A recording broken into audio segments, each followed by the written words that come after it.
you find that you're overburdened with your property taxes and you're paying more than your fair share, suddenly becomes a very important office to each individual who goes to it to complain and hopefully get some relief. When you campaign as a candidate, you fill out questionnaires from the media and various special interest groups, and one of the questions they often ask is, why are you running? So I usually give three main answers in addition to various ideas they might have about improving the Board of Review. First is, I believe that at the Board of Review and other elected offices, that the citizens, taxpayers, property owners deserve to have representatives who are actually qualified for the positions that they're running for. And of course, different positions might call for different qualifications. In my case, I feel like I've been preparing to be elected to this office for the last 20 years. I've been a real estate broker for 24 years. I'm a certified Illinois assessing officer. I've been elected twice as the Wheeling Township assessor. I worked at the Board of Review as an appeals analyst for 8 years. For all those reasons, and the fact that I've been very interested in taxpayer issues, matter of fact, I was a volunteer leader for a national group called Citizens Against Government Waste for several years back in the early 90s. I believe I'm quite qualified to step in and do a good job at the Board of Review. By the same token, the fellow I'm running against, who happens to be an incumbent, despite the fact that he's an incumbent, is not qualified at all. As a matter of fact, I defy you to go to his website and find one thing that he names about himself that might indicate that he's qualified for the position that he's held for the past 4 years. So in addition to that, I think that something that's very important is political balance. Now, in Cook County, we all know that the Democrats hold sway, and they have for a long time. But when you really think about it, I think Commissioner Gorman mentioned earlier, the ratio on the county board is 12 Democrats, only 5 Republicans, and of course we've had for the past 50 years or so a Democrat county board president. For the last 4 years, we've had one that mixes incompetence with corruption, and what we ended up with is even a Democrat electorate in the primary who threw him out. He drew the fewest votes of any of the candidates who ran. And that's saying a lot. It's hard to do that bad of a job as a Democrat and have your own people throw you out. So in any case, balance is important. And in Cook County, when you look at the constitutional offices, not only is it true that there's not a single constitutional office that's held by a Republican, but look at it carefully. You've got a Cook County assessor who's a Democrat who assesses all property.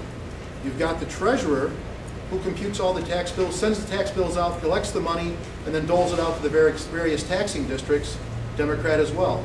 You have a Cook County clerk who computes the tax rates, Democrat as well. Then you have a Democratic recorder of deeds who keeps track of all property transactions. And then at the Board of Review, you have 3 Democrat commissioners, including my opponent, Brendan Houlihan. And we've all heard about some of the shenanigans that seem to have been going on at the Board of Review.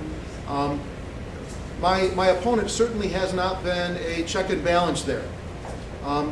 He's not the guy you want in there to watch and make sure that things are done right, for 2 reasons. One, he's a member of the Democratic Party, so he's less likely to turn in his own people. Number 2, he's not competent, so if there's corruption going on, he might not notice.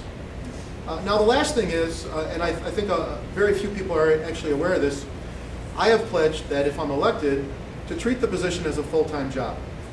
It pays very well with full benefits from the county, and as we all know, the county provides very good benefits for its employees. I feel that if I'm elected, I owe it to the taxpayers to go downtown every day and to work a full-time, that job is a full-time position, and to help run the Board of Review and make it run as smoothly as it possibly can be run. My opponent works at the Chicago Mercantile Exchange for a company called New Edge. His hours are very mysterious.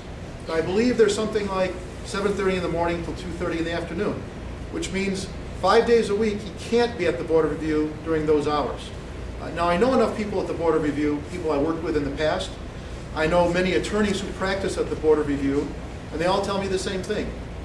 He doesn't come in after his other job is finished with. What he does is he walks back from the Chicago Mercantile Exchange. He goes to the parking lot, the government parking lot that is across the street underneath the Daily Plaza. He gets into his car, which he parked there at about 7 o'clock in the morning, and he drives home. He's there about once a week, maybe for an hour or two. I think the taxpayers are getting ripped off because there's no leadership at the board. And that's borne out by the fact that this year, the board closed its books, the latest they've ever closed them in history, September 13th. And as a result, our tax bill, coincidentally or not, is predicted to come out by the county treasurer, Maria Pappas, November 22nd, after the elections. Do you think that's a coincidence? I don't know. But they're going to come out November 22nd, right before Thanksgiving. They're going to be due December 22nd, right before Christmas. A month and a quarter later, the first half tax bill for 2010 is due. So everything's sandwiched together. The taxing districts are going to get their money late. They have to issue bonds to make sure that they can keep paying their payroll. And in the end, it costs all taxpayers more because the Democrats in Cook County can't do their job. Just so you know, the statutory date to send out tax bills is August 1st. Cook County hasn't achieved that statutory date for 33 years.